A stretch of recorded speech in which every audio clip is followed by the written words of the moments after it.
Good evening and thank you for joining us for KREM News at 5 tonight. I'm Mark Hanrahan. Whitney is off this evening.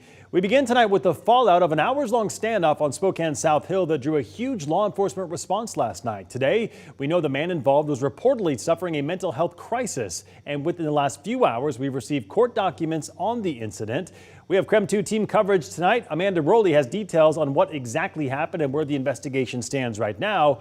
But we start with our Shannon Mowdy, who talked with witnesses who saw that whole incident unfold. Shannon? About 23 hours since the situation here on South Glenrose started, traffic is now moving through. Law enforcement opened up the blocked road about 2:30 this afternoon. Now, even though that standoff is over, some of the people in this neighborhood are still on edge. The area near Glenrose Road on the South Hill was blocked off for hours Friday after an overnight standoff at this home. The scene is close to Moran Prairie Elementary, where Cameo Katz's daughter goes to school. It's kind of a gut-wrenching feeling knowing my daughter walks by that house every day. So it's not the best feeling. Their area was on lockdown Thursday night, with police just a few houses away, and the fear hit home. She didn't sleep much last night. She kept crying. She was super terrified. Jack and Nancy Abel live in the area and had no idea what was going on just a few doors down. No, I was in the valley coming home, and all these police cars were just zooming in their cars and going fast with their blinker on. Until a friend called to check in, and then they saw their own neighborhood on the news. Because my friend said, well, it's not near that Dairy Queen, and I thought, oh, wow, that's pretty close. Well, it's actually closer than that. Today, they got an even closer view of the scene, inadvertently, while on their afternoon walk. They let us walk down there. However, another officer said we weren't supposed to. It's a crime scene. But anyway, we were there. And it was obvious the house that he was in because all the windows are blown out. There's just so much damage to the garage. And I mean, it almost looks like an explosion happened or something. And what happened so close to home is something they won't soon forget. Very much, yes. Yeah. It's a pretty quiet neighborhood, and I mean, there have been like burglaries and things like that, but nothing with guns, and that's kind of frightening. I'm happy it's over. We do know the suspect was injured during the standoff, but according to the Spokane County Sheriff, those injuries are not life-threatening.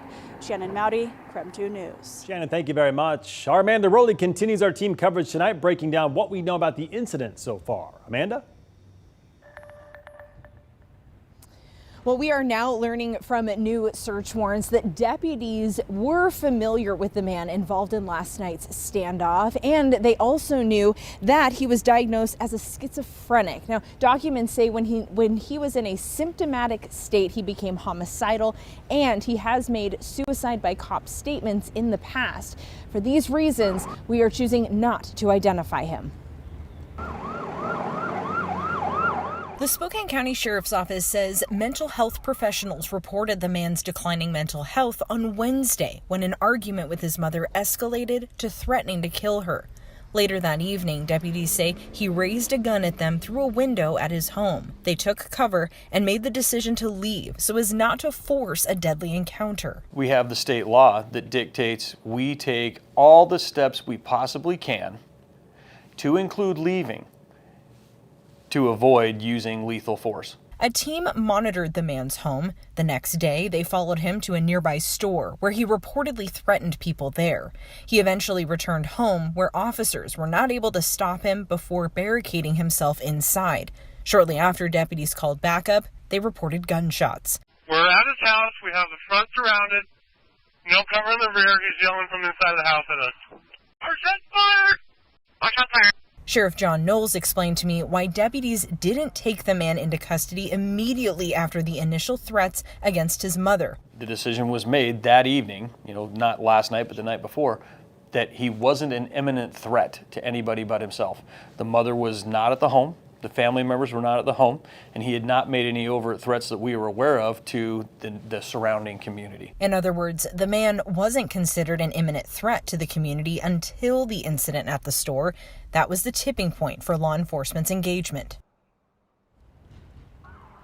Now, deputies took the man into custody late last night. He is currently at the hospital getting treatment, and deputies say he was arrested with 2 counts of second-degree assault and 1 count of second-degree robbery. Reporting from the Public Safety Building, Amanda Rowley, KREM 2 News. Amanda, thank you very much. In other news tonight, East Valleyway Avenue and North McDonald Road in Spokane Valley is back open after a deadly crash closed the area for several hours this morning.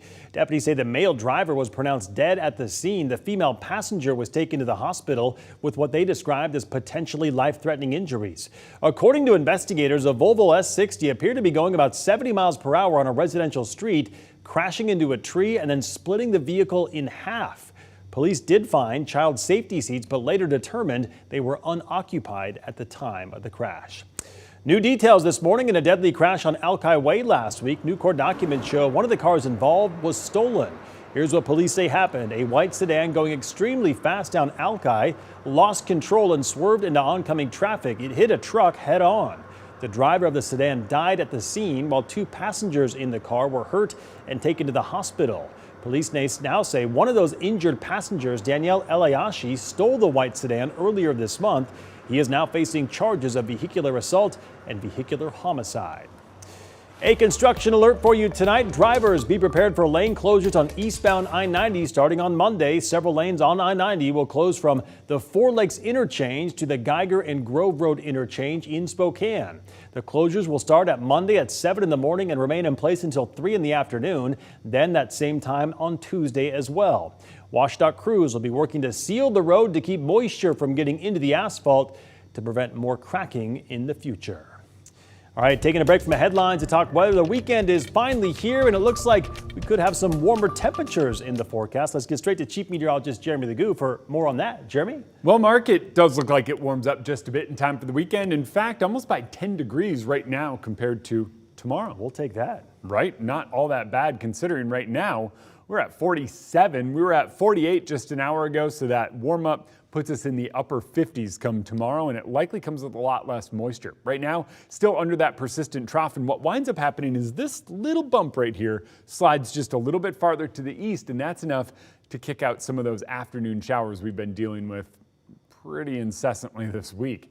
It looks like we watch those wind down as the sun goes down again tonight, and then tomorrow it's increasing cloud cover throughout the day ahead of that incoming cold front. We'll see moisture develop on the west side tomorrow evening and then try to work its way over the Cascades, but that doesn't really happen until we get into tomorrow afternoon. We'll eventually see those showers grow more widespread tomorrow evening and then last into Monday. So the way it works, tomorrow 59 degrees is likely our high, Sunday 61, and then on Monday it looks like we take a huge dive in terms of those temperatures, and by Tuesday it's back to a lot of what we have seen in recent days.